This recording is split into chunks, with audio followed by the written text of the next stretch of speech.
Pemirsa, 505 kepala daerah yang telah dilantik oleh Presiden Prabowo Subianto dijadwalkan mengikuti pembekalan atau retret di Akademi Militer Magelang, Jawa Tengah. Presiden Prabowo Subianto menyebutkan bagi kepala daerah yang ragu digembleng ala militer boleh menyatakan mundur.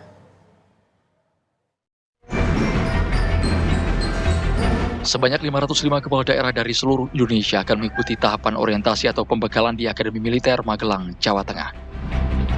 Retret para kepala daerah ini berlangsung 1 hari setelah pelantikan di Istana Kepresidenan Jakarta, tepatnya dari tanggal 21 sampai 28 Februari 2025. Sambil berkelakar, Presiden Prabowo Subianto menegaskan bagi kepala daerah yang ragu digembleng boleh menyatakan mundur.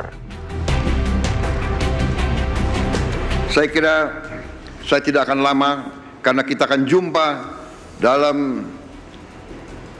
dalam retreat yang akan diselenggarakan oleh Menteri Dalam Negeri di Magelang. Saya akan jumpa saudara di situ dan mudah-mudahan saudara akan kuat digembleng. Yang ragu-ragu boleh mundur.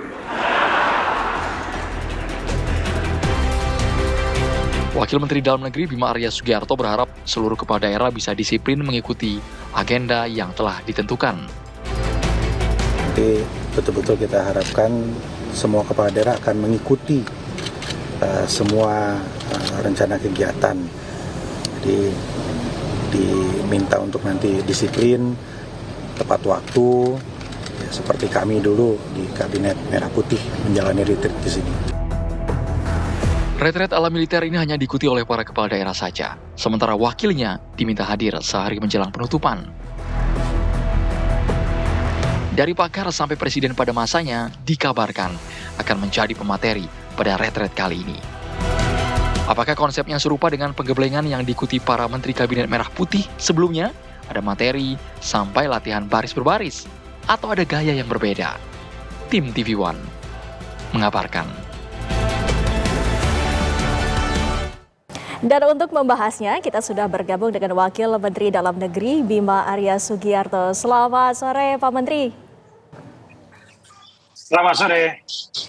Ya, Pak Wamen, kami ingin mengetahui ini apakah materi yang nantinya akan digelar pada retret kepala daerah ini akan sama seperti yang digelar pada Kabinet Merah Putih? Secara keseluruhan mirip, tapi karena jumlahnya beda, ini kan 500 untuk kepala daerah dan nanti 2 hari terakhir akan bergabung 500 lagi jadi 1000. Jadi ada banyak penyesuaian di sini. Ruangan kelasnya lebih besar, tapi ada ruang-ruang kelas kecil yang akan digunakan untuk tugas-tugas kelompok atau diskusi kelompok begitu. Dan mungkin nggak terlalu banyak juga porsi fisik begitu ya. Kalau kami dulu ada latihan baris berbaris, sempat naik ke Lembah Tidar juga. Nah kali ini lebih banyak di kelas sepertinya, lebih banyak kegiatan-kegiatan yang sifatnya penyampaian materi dari narasumber. Nah, penyampaian materi dari narasumber ini juga kami dengar kabarnya ada dari beberapa narasumber presiden hingga presiden yang sebelumnya. Benarkah ini bisa dikonfirmasi Pak Wamen? Ya, insya Allah Bapak Presiden seperti yang beliau sampaikan di acara pelantikan tadi, itu berkenan untuk bergabung bersama kami. Ini di hari terakhir begitu ya. Dan nanti juga kita berharap masih menunggu konfirmasi. Ada tokoh bangsa juga yang akan menyampaikan materi, membekali para kepala daerah ini dengan pengalaman-pengalaman sosok-sosok ini ketika memimpin. Dan kami juga dengar kabarnya bahwa nanti kepala daerah yang mengikuti retret kepala daerah ini juga akan istilahnya diisolasi ataupun tidak bisa berkomunikasi dengan luar agar bisa fokus kepada dirinya sendiri. Apakah benar, Pak Wamen? Betul sekali. Jadi yang pertama agar bisa fokus total konsentrasi. Yang kedua memang nggak memungkinkan secara kapasitas tempat. Apabila ada pendamping gitu ya, apa protokoler, artinya bisa 2-3 1.000, 2.000 kan nggak mungkin tempatnya begitu. Dan kami memang masih mengizinkan apabila hal-hal darurat ini membutuhkan para kepala daerah itu untuk berkoordinasi, menerima tamu gitu. Tapi dalam kondisi yang sangat mendesak begitu. Sisanya kita mengharapkan para kepala daerah itu bisa fokus betul-betul menyimak materi dan membangun chemistry sesama kepala daerah di sana. Nah, pokok pembekalannya nanti sebenarnya apa saja sih, Pak? Yang pertama adalah Asta Cita yang disampaikan oleh para menteri. Total ada sekitar 30 pemateri nanti di sana. Begitu. Dan kemudian yang kedua, tugas pokok kepala daerah yang disampaikan oleh Eselon 1 Kemendagri. Ada juga materi ketahanan nasional, wawasan kebangsaan dari Lemhanas, begitu. Dan nanti yang kita harapkan juga di sana ada tugas-tugas, ada kegiatan-kegiatan lapangan atau di dalam kelas yang targetnya itu adalah membangun chemistry atau ikatan emosional di antara kepala daerah. Latihan disiplin yang sebelumnya dibalut dengan baris berbaris, apakah juga nanti akan dirasakan oleh para kepala daerah, Pak Wamen? Disiplinnya iya, artinya mulai pagi 5:30 selesai pukul 21.00 sarapan ada sarapan, kemudian ada makan siang bersama, makan malam bersama, on time tepat waktu dan diharapkan hadir semua. Tapi untuk acara fisik ini akan sangat menyesuaikan karena banyak juga kepala daerah tentu yang secara fisik ada keterbatasan mengingat usia dan hal-hal lain. Lantas apakah ada hal yang berbeda dengan retret yang dilaksanakan kepada para menteri di Kabinet Merah Putih?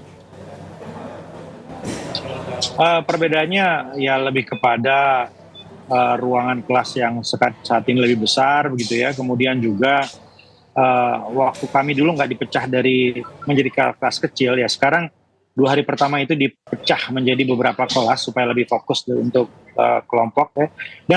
Dan tahun ini adalah perbedaannya adalah pada tugas-tugasnya. Jadi kepala daerah nanti diberikan tugas untuk menyusun rencana aksi. Jadi kembali dari Magelang mereka diharapkan punya rencana untuk melakukan aksi yang dianggarkan di APBD-nya dan akan didampingi oleh Kemendagri. Sehingga nanti tahun depan bisa kita uji kembali aksinya itu apa sepulang dari Magelang. Lantas kenapa ada perbedaan jadwal dari kepala daerah dan wakilnya? Adakah alasan tertentu, Pak Wamen? Semata alasan teknis dan anggaran. Ya, ini kan juga dari 14 hari kita persingkat menjadi 7 hari karena ada keterbatasan waktu dan anggaran dan tempat. Nah, kita memberikan kesempatan kepada para wakil untuk bergabung bermalam di hari terakhir dari hari Kamis ke hari Jumat gitu ya. Tentu kalau dialokasikan bergabung secara keseluruhan akan membengkak lagi biaya. Jadi kita untuk prinsip efisiensi dan ketersediaan tempat. Baik, terima kasih Pak Bima Arya Sugiarto selaku Wamendagri, waktunya bersama kami di Kabar Petang. Selamat sore, Pak. Terima kasih. Sore. Pemirsa, kuota haji tahun 2025